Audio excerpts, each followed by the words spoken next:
Hello. Hey, everybody. Welcome back. Hopefully, someone can see this. So, Sunday morning, my time. It is 10 a.m. Here in Fort Worth, Texas. And I'm Patrick. I'm the founder and chief editor of the Taoist Online. And this is session 2 of our Taoism lessons.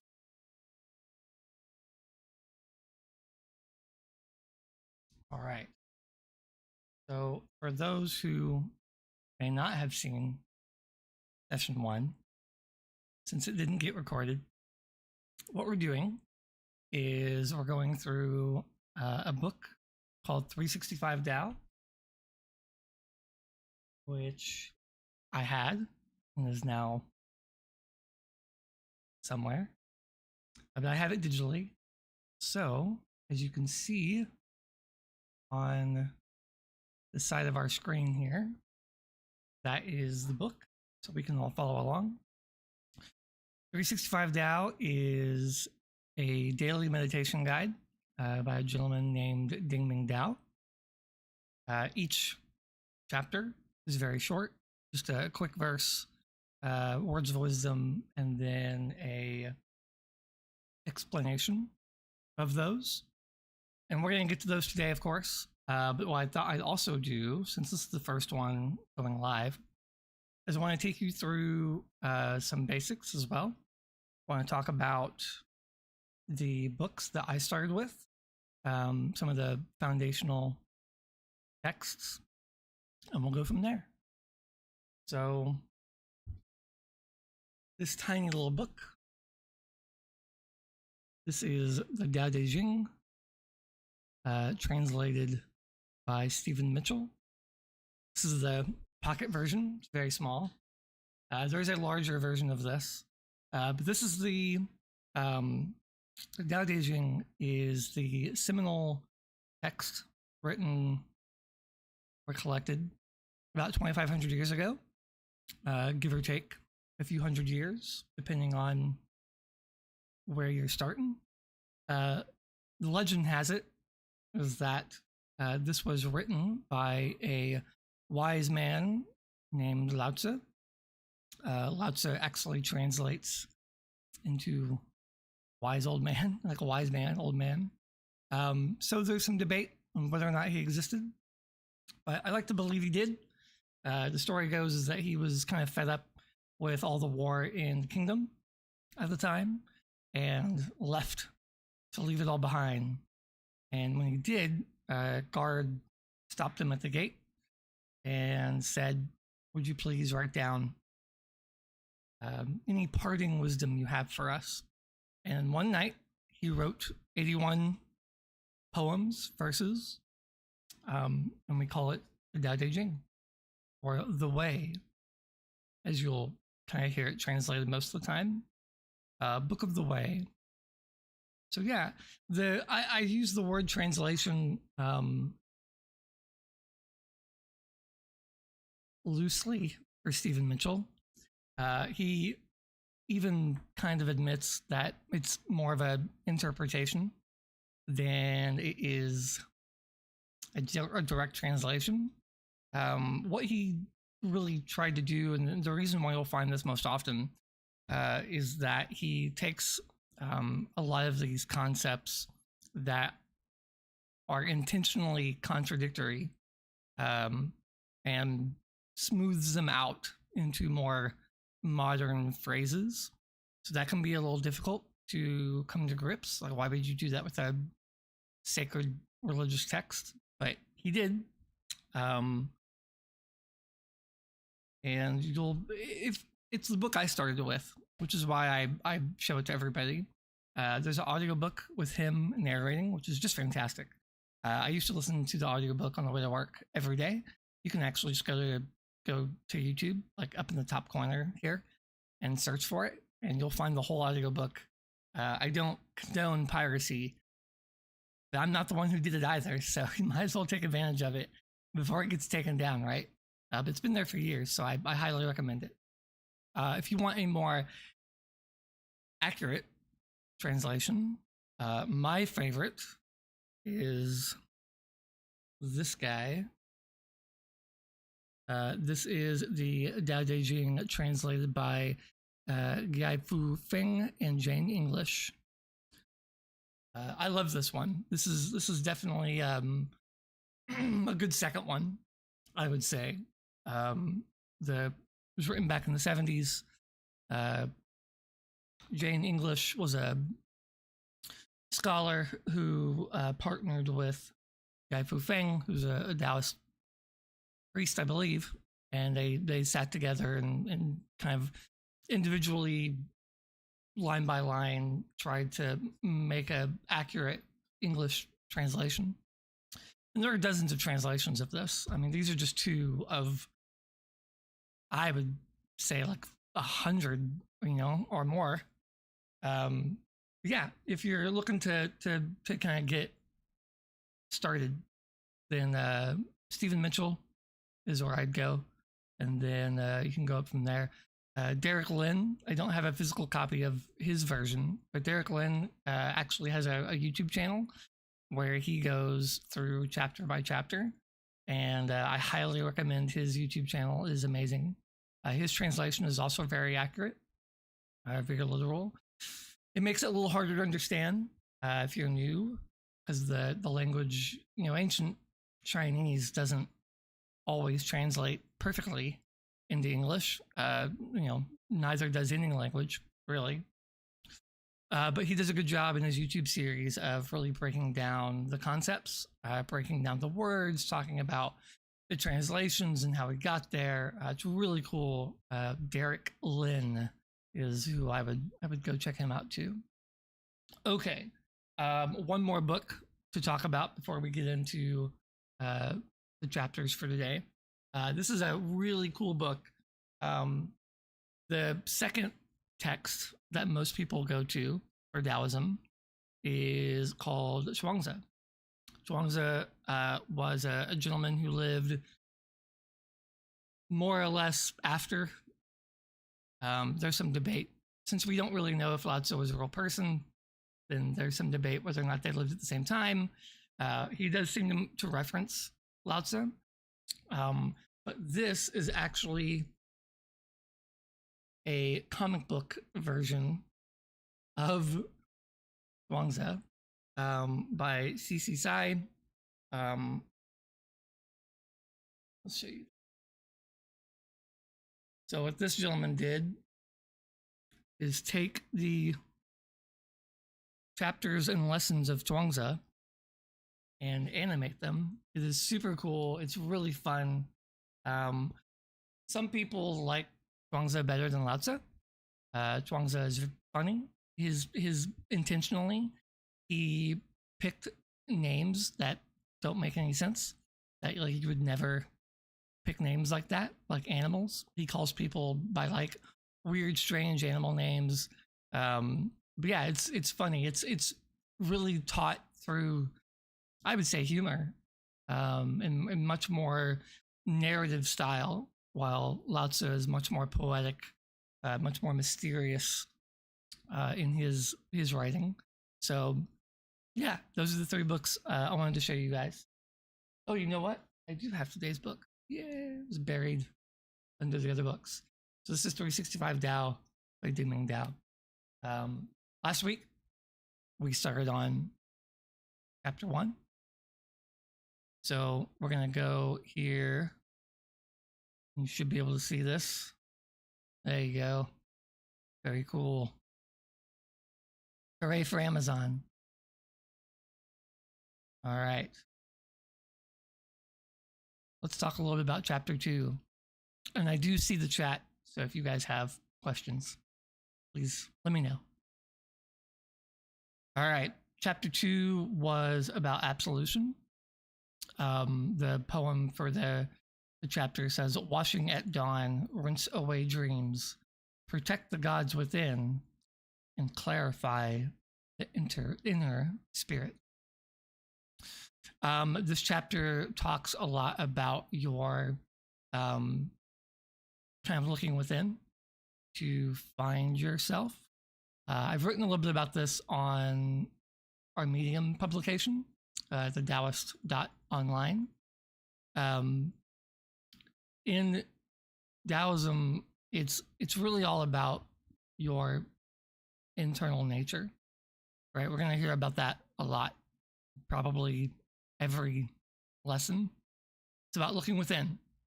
And by looking within, you can see the whole universe. There's a chapter in the Tao Te Ching that talks about that you would never need to see the universe. You can just stand at your window and see all of existence. And a lot of Taoist texts are contradictory by nature. They're supposed to be. Makes it more mystical. But yes, mystical, maybe overly complicated. Maybe it's a little bit of flair, but it's truth as well, which is great. For example, in chapter 1 of the Tao Te Ching, and I'll just go ahead and read it off. The Tao that can be told is not the eternal Tao. The name that can be named is not the eternal name. Now, those two sentences are the ones you'll see everywhere. As soon as you open it up, bam, there they are. The reason why this comes first in almost all books is it tries to get the concept of Tao to you.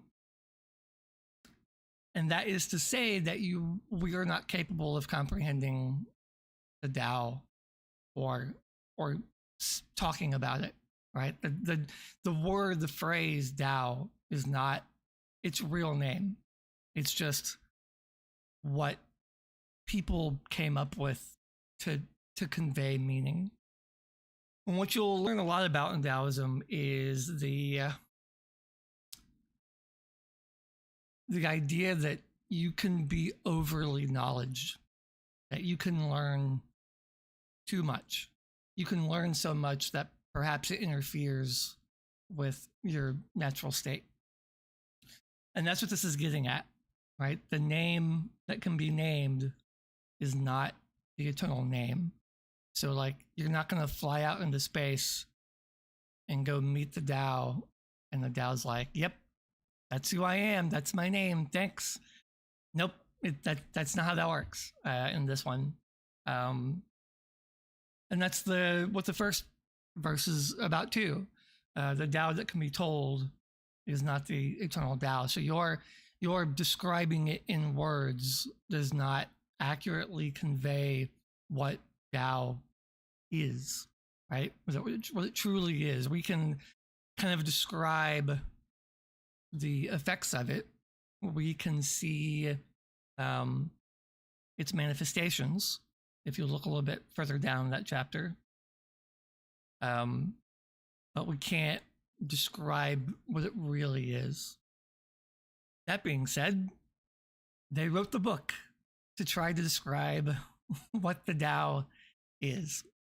So it's contradictory by nature. That's what that means. So going back to our chapter, one of the verses that stood out to me is here. It says, while cleansing, we naturally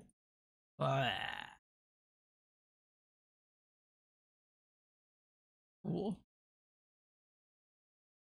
Next. There we go.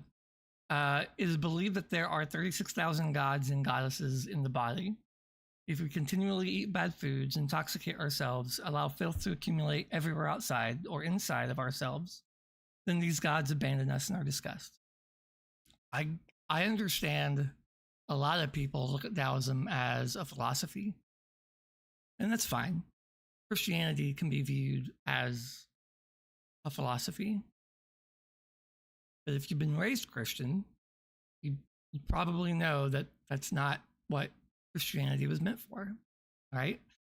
Or it's not what Christianity really stands for now, anyway, right? You have to believe that Jesus was a real person and that God is a real being. So with Taoism, it's very similar.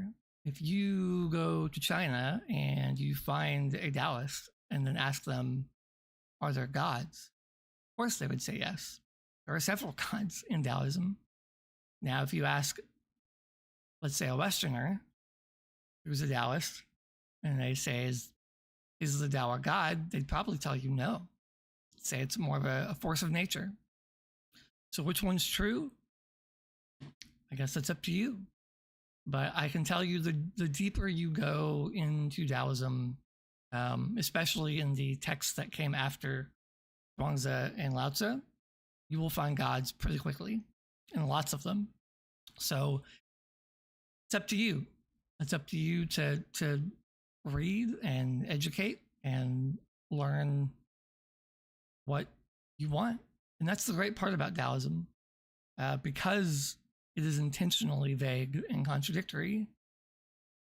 Unlike some other religions, you are supposed to feel the Tao, right? You're not supposed to just learn about it. You're supposed to find it in yourself and in everything around you. So, yeah. Let's go on. All right. Devotion. This would have been Tuesday's chapter. Tuesday's poem says, make the crooked straight, make the straight to follow, gather water, fire, and light, bring the world to a single point. This chapter talks about devotion. It talks really about, like, here's the key. Proper devotion lies not simply in a headlong course. It also requires fortitude, inner strength. No one can make you be devoted, right? I mean, I can discipline you, or we can, have an authority figure discipline us, teachers, parents, friends, right? They can get on to you. Why aren't you working out every day? You're not devoted. So yeah, devotion has to come from within, right? It has to be something that you choose to do for yourself. And that's really what this chapter was attempting to describe. I love the end of this chapter. If we see our path clearly and our personalities are completely unified, then there is no distinction between the outer world and the inner one. Nothing is far away anymore. Nothing is not open to us.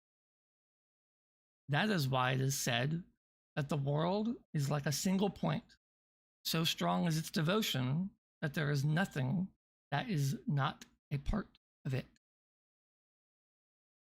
Curious, right? Makes you think. Makes you have to sit there for a little bit and kind of meditate on that, which is why these are daily meditations. There's a lot to internalize in each chapter. I hope you guys are reading through this every day. Typically what I'm doing is, if I can, I'll read one each morning or in the evening, and then just sit there, put on some music, and just let that sit with me. Think about your life. Think about when you've been devoted. Think about when you wanted to do something, but you failed. Did you fail because something beyond your control happened? Did you just lose interest? Right? Like right now, I'm running these streams in the YouTube channel. I'm writing almost every day. I run the publication with a very strong team of helpers. And that's a lot, Then I have a job, a real job that pays me. I have children, a wife, we're sick, Most of them are sick right now with COVID or strep or something else. So it's busy. It's really busy lately. And if I'm not devoted to them, to my practice, and to my hobbies and writing and my job, I'm not going to make it, right? I don't know how anyone could make it with all this unless you're devoted. You really have to devote that inner strength. So let's go on. All right. Chapter 4 was about reflection. This would have been 2, 3, 4, Monday, Tuesday. So, yeah, Monday, Tuesday, Wednesday. Moon above water, sit in solitude. So water, let's just stop right there and talk about water in Taoism. Water is the example that you'll find everywhere about Taoism, whether it's from Bruce Lee. There's a real famous Bruce Lee speech about water, about the flow. So let's dig into that. There's a verse in the Tao Te Ching that talks about if you asking if you can be still, because when you have like water, like muddy water, so when you have muddy water and you let it sit, that sediment will sink to the bottom and the water becomes clear. But if the water is constantly churning, the mud and dirt and rocks will always be in there and you'll never be able to see through the water. So too is your inner self, is your nature. You're always running around crazy and, being on your phone and just the insane number of notifications we can pack on our phones just blows my mind. For example, my wife has like her email app and it has over 10,000 unread emails. It's gotten so long that you can't even see the whole number anymore. It just like cuts it off and like truncates it. But we're at that level of existing right now in, at least my Western society, my American society. It's just everywhere. And that's the filth. That's the dirt and the sediment and the rocks and the sticks. And we just churn ourselves all the time. We're just always running. And the crazy part about it is we like it that way. We seem to really enjoy, we seem to enjoy it. We're taught that this is the way it's supposed to go. Yeah, I see Aldi in chat just said that, he turned off all the notifications on his phone. Good for you, man. Yeah, I think you'd be surprised how slow your day will go if you just turn that off. Just one simple thing, just for a day. Just turn off notifications and watch how much time you get back. How bored you'll feel. It's really something. I think you'll be surprised. I know people, as soon as their butt touches a seat, they're just like, right? And it's what they do. We're taught from an early age that, we need a job and we have to work 8 to 5 and we have to sleep from this hour to this hour.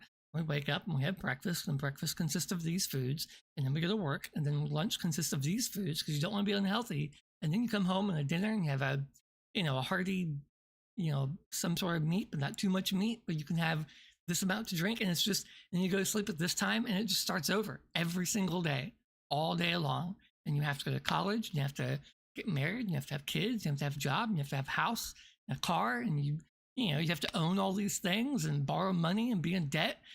If you're not in debt, you can't buy anything. That's how busy our world has become. is that you need to be in debt to buy a house or a car. If you don't have any credit or debt, they just don't trust you.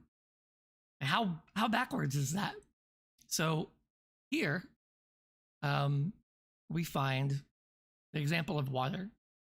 I'm going to take a little bit to kind of use my favorite analogy. Let's pretend that your life is a river. So rivers, as we know, flow in one direction, downhill, because of gravity and other things. I am told a lot, I'm asked a lot, that if Tao is a direction of nature, can you go against it? Right? Is everything Tao? Well, yeah. But can you act unharmoniously against Tao? Sure, can actually. The Tao is not an excuse to do anything you want. And in fact, if it were that way, we wouldn't have all these books describing things, right? Actions, reactions. So if you're swimming inside this river of your life, there's an easy way to be inside that river. Is you hang out and you float downstream. You don't struggle. Just, you're not swimming with the current. You're not swimming against the current. You're just floating and relaxing. I would say, for most of my life, I've been swimming as fast as I can down that river, right? Which is also really tiring. If you're swimming in the river and you don't stop and rest, you'll drown, or almost drown, or nearly drown. Someone might have to come in and save you sometimes. But you can also swim against the current, can't you? You may not drown. You may swim. You may be a great swimmer, and you can swim against that current. But man, you are going to struggle. It's going to be a pain. It's going to be way harder that way. And can you do it? Yeah. But look at that guy. He's just floating on his back. He looks way more happy and relaxed. He's not nervous. He's not worried about where he's going. He's just, whatever comes, he's just in the flow. He's in the zone. Right? And I love that analogy. I love it. It's my favorite analogy. And you'll find lots of water and Taoism and dogs, actually. We won't get into that. But dogs are a surprising occurrence. They had a lot of dogs in China as pets already at that time. So you'll see that in text as well. Okay. So here at the end of this chapter, it says, there is no effort that we can make to still ourselves. True stillness comes naturally from moments of solitude where we allow our minds to settle. Again, back to the water example, muddy water, when you still and you're quiet, that's when everything clears out and you can see through the water. Just as water seeks its own level, the mind will gravitate towards the body. Muddy water will become clear if allowed to stand undisturbed, and so too will the mind become clear if it is allowed to be still. Neither the water nor the moon make any effort to retrieve a reflection. In the same way, meditation will be natural and immediate. Now, there are lots of ways to meditate. We talked a little bit about it last week. And traditionally, we think meditation is just sitting in a room, super quiet. Maybe you say something over and over again. Maybe you chant. And somehow you're supposed to like reach this weird enlightened place. That's kind of like that traditional stereotypical like Buddhist kind of meditation. Well, in Taoism, it's not quite the same. In Taoism, walking can be meditation. Drawing might be meditation. Playing sport might be meditation. For example, Michael Jordan did an interview many years ago, back when he was winning championships. They asked him, "How do you do what you do? Like how can you just be so good?" And I'm paraphrasing, but he essentially said he felt like he was in the zone. When he was on, and it just came effortlessly, like flowing down a river without struggling. And the river part is mine. But we'll see this constantly in athletes of extremely high talent levels, right? They just feel like it's coming from within. And it doesn't matter what they do, they're not even thinking about it. They simply act instinctively and it happens. They are in complete control of their being. In that moment, they can just do. That is a form of meditation. In Taoism, we call that in the flow, Wu Wei. 2 words. WUWEI. Wu Wei. It is the closest thing I can describe it is being in the zone or meditating. It translates into non-action, right? I like to translate it, again, interpretations, to no effort. Effortless action is my favorite translation of it. It is the ability to do without thinking. It just happens. So at the end of this chapter, where it says, neither the water nor the moon make any effort to achieve a reflection. Wu Wei, effortless action. They simply are doing it. The moon doesn't struggle to reflect, right? It doesn't make any sense. A tree doesn't struggle to be a tree. It just is a tree, right? Meditation will help you see that natural flow in yourself. And it may be different for all of you. I'm sure it is. My favorite strange form of meditation is doing the dishes. It doesn't make a lot of sense to a lot of people, but it's very calming. I noticed I developed tinnitus, a ringing in my ear, both ears, about 2 years ago, and it just never stops, right? It's a constant kind of high-pitched ringing.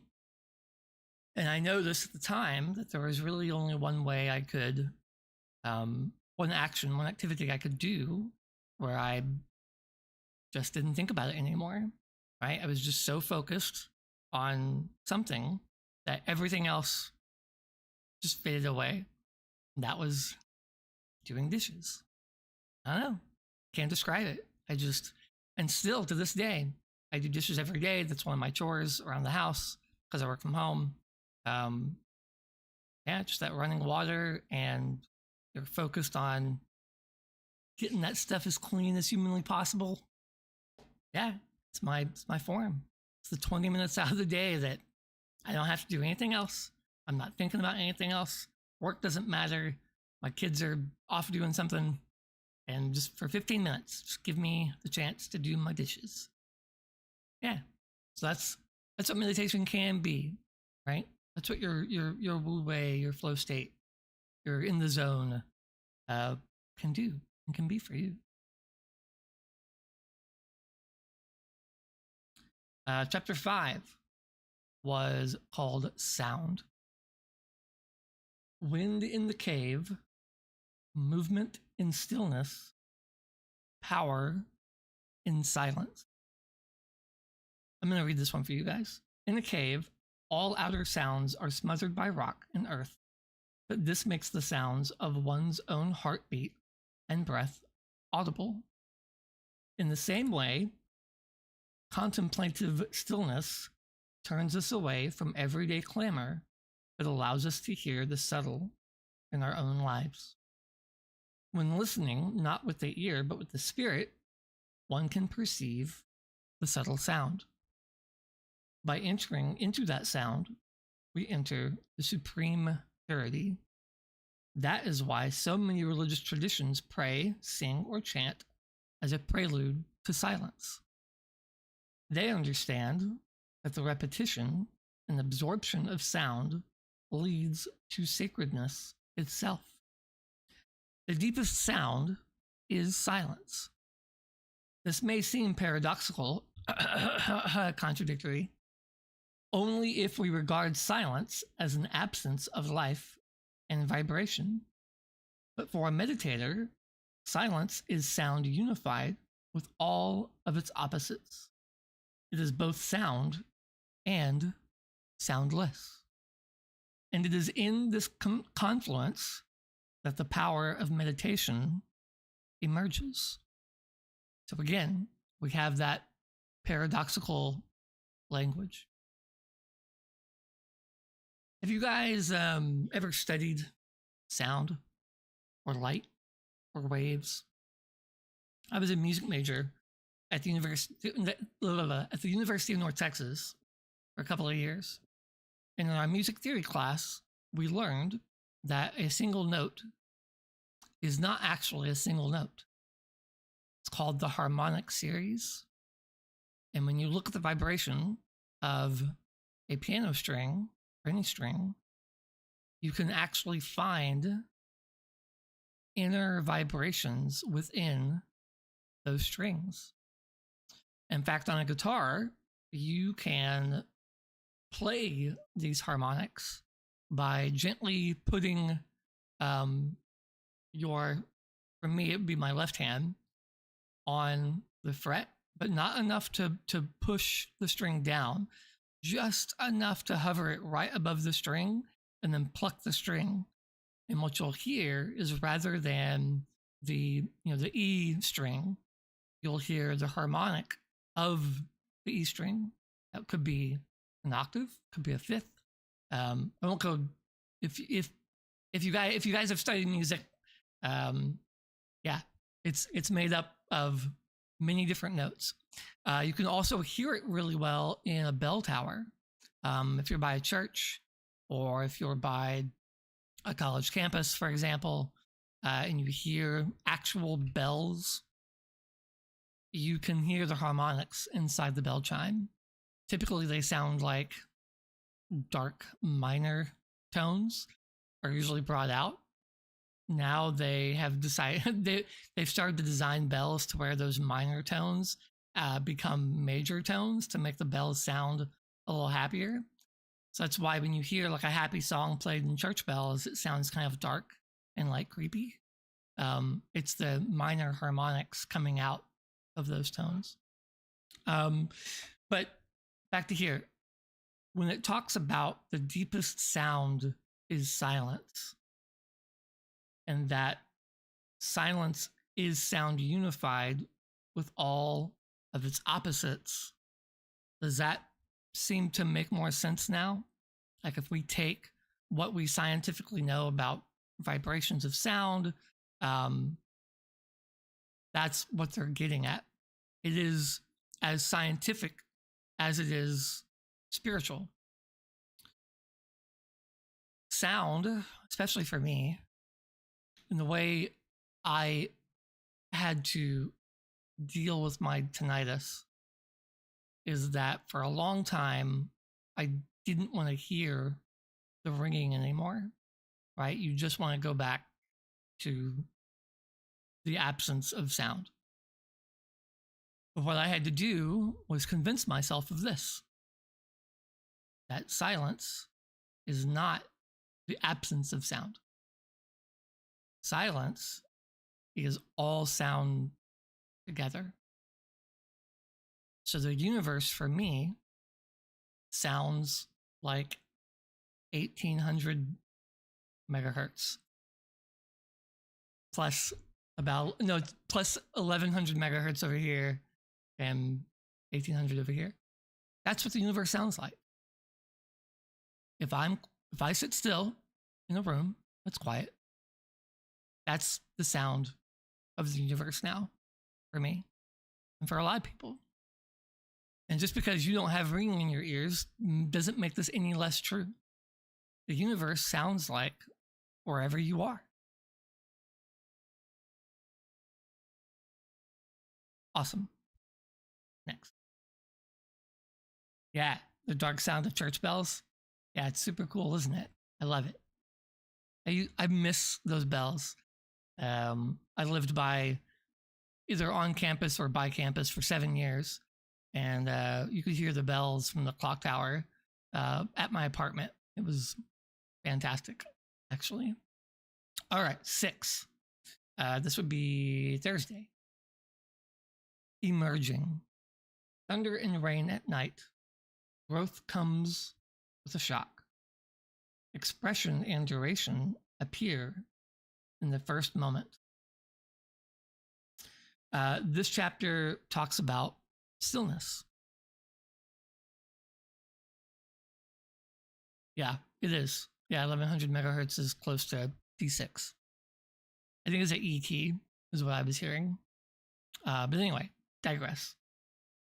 Things cannot remain in stillness forever. Winter storms may destroy some things, but they also prepare the way for life. If things are swept away, it is appropriate. There must be an opportunity for new living things to emerge and begin their own cycle. All growth comes with a shock. When the sprout breaks its casing and forces its way to the surface of the earth, it is the climax to a long and deep accumulation of life force. We may think that it came up suddenly, but in actuality, it emerged as the product of unseen and subtle cycles. When the seedling appears, it carries with it the complete pattern for its growth, perhaps even the markings of an enormous tree. Although time and the right conditions are necessary, neither of those factors adds anything to the inherent nature of the seedling. It completely embodies its own destiny. Therefore, the growth and character of the plant and its very life are all present at the moment of emerging. So let's talk about this one. A tree is another great example of how to live your life kind of in the flow or in harmony of Tao, the way of nature, the way of all things. To rephrase this a little bit, a seed, there's a lot going on in a seed when you plant it, isn't there? There's chemical reactions, there's biological reactions, it's taking in nutrients from the soil, the water, the sunlight. There's a lot going on in that seed. So even though it's small and seems useless, it has everything it needs to become a magnificent tree with no help internally, right? It doesn't need to do anything. It just needs to live its life. Oh man, let's see. The suddenness, the spontaneity. So in in your life, we are told to do lots of things, aren't we? We are told to go to school, go to work, all the things we talked about earlier. The seed doesn't need to be told how to be a tree. It just is. And so too can we. No one needs to tell you or me how to be a human. You are a human.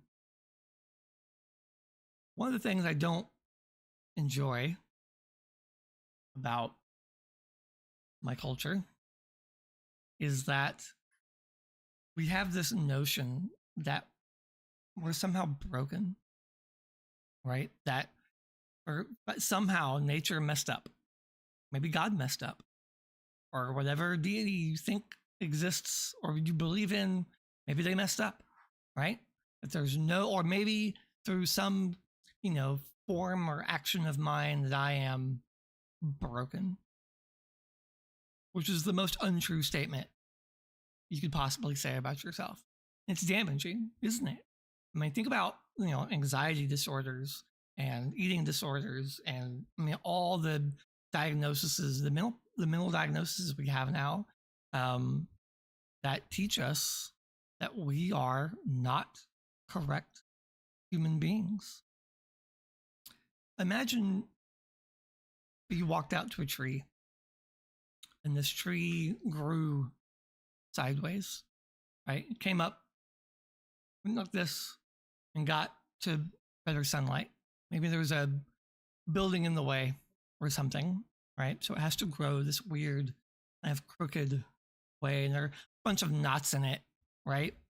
There's a great story in Zhuangzi about that, where these two guys walk up to this tree and they're like, man, we can't, this tree is awful. Like, what's this tree for? Like it doesn't provide us a lot of shade because its leaves are all janky. We can't cut it down and use it for timber because there's so many knots in the wood, we'd never be able to cut it. And they just don't like it. So a guy walks up to him and is like, how can you say that about this tree? Like, how can a tree be anything other than what it is?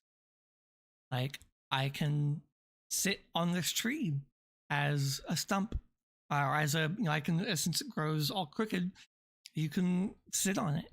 You can use its leaves for, I think in the book they say it's like medicine, or, boil it into tea, right? Like there are, maybe a bird, or where I am, maybe a chipmunk or a squirrel, or, there are many uses for this tree other than what you think its uses are.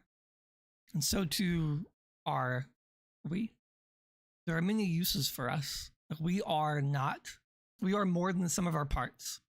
We are not broken.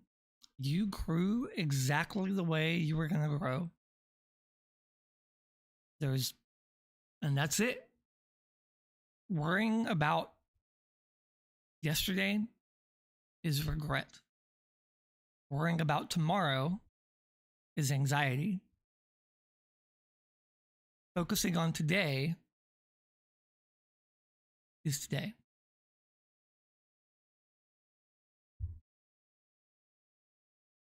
Chapter 7.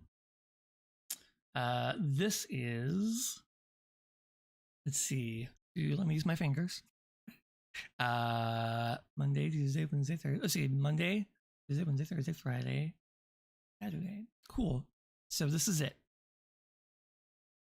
Forbearance. Big word. We got 10 minutes left, so good. This is going to be good. Arctic breath coils the mountain, rattling the forest's bones. Raindrops cling to branches, jeweled adornment flung to earth. Trees in the winter lose their leaves. Some trees may even fall during storms, but most stand patiently and bear their fortune. They endure rain, snow, wind, and cold. They bear the adornment of glycerin raindrops, glimmering icicles, or crowns of snow without care. They are not concerned when such lustrous splendor is dashed to the ground. They stand and they wait, the power of their growth apparently dormant, but inside, or I can't say that word, is building imperceptibly. There is a forbearance of being true to their inner natures. It is with this power that they withstand both the vicissitudes and adornment of life. For neither bad fortune nor good fortune will alter what they are. We should be the same way. We may have great fortune or bad, but we should patiently bear both. No matter what, we must always be true for inner selves. There's a great story by a man named Alan Watts. If you don't know who Alan Watts is, he was a mid 20th century philosopher, speaker, writer, amazing guy, amazing thinker. He made up this story about the Chinese farmer. I'm going to try and tell it here in these last few minutes. There once was a Chinese farmer, and he raised horses. And one day, his horse ran off. And the villagers came around that night, and they said, well, that's too bad. And he said, maybe. The next day, the horse came back and brought with it 7 more wild stallions. And later that day, the villagers came back and they said, well, isn't that awesome? Isn't that great? And the farmer said, maybe. Well, the next day, his son was riding the horse, trying to tame it. He fell off and broke his leg. The villagers came around and they said, oh, that's too bad. And he said, maybe. Well, the next day, the conscription officers from the army came around and trying to collect all able-bodied men to join the army. And because the son had a broken leg, they passed him by. The villagers came around and said, well, isn't that wonderful? And he said, maybe. So the point of the story is that you can't know what is good fortune or bad fortune. It's impossible. There are a billion, trillion actions that had to happen to get you where you are at this exact moment that you can't possibly imagine. I mean, just think about what we know of history from all the wars, all the countries that have come and gone. I mean, then into interstellar history with the sun and the planets and the bodies smashing into each other. And even before that, with whatever came before that. I mean, they have to happen in that order over billions of years for you to get here. Like, how insane is that? So if one of those things changes, even if it's something we would consider bad, do you exist? I don't know. Probably not. Maybe. Who knows? So when we look at that at a micro level, on our lifetime level, we have no way of knowing what any one action will do. Think of it's called the butterfly effect, right? Where a butterfly's wings can start, what is it, like a tidal wave, right? Where some butterfly off in Japan flaps its wings and like a giant wave washes, across the shore of California and like wipes out everybody. And it's a little extreme, but that's what that means, is that you don't know the actions of even the smallest things can have consequences that are far beyond our ability to reason. And that's what came to mind when I read this. Being true to who you are and not caring about good or bad fortune. There's a book that I have. I don't have it with me. I'm just now thinking about of it. It's called The Tao is Not Moral. The Tao is Silent. I think is what it's called. Great book. It's comedic. It's funny, but it talks about the lack of morality inside Tao. And this is a whole another topic. I'm sure we'll come up against it here in a couple of chapters. But yeah, sit on that for this week. Think about that. Like, if we don't know the consequences of any one action, are there bad actions?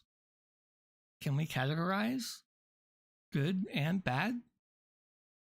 And if we can't, then are people good and bad?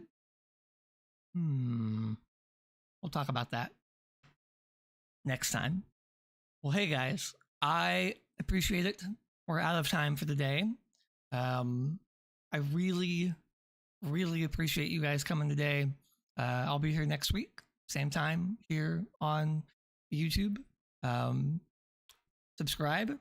Down at the bottom of the screen, you'll see that we do have a coffee set up for donations. We have a where is it? There it is.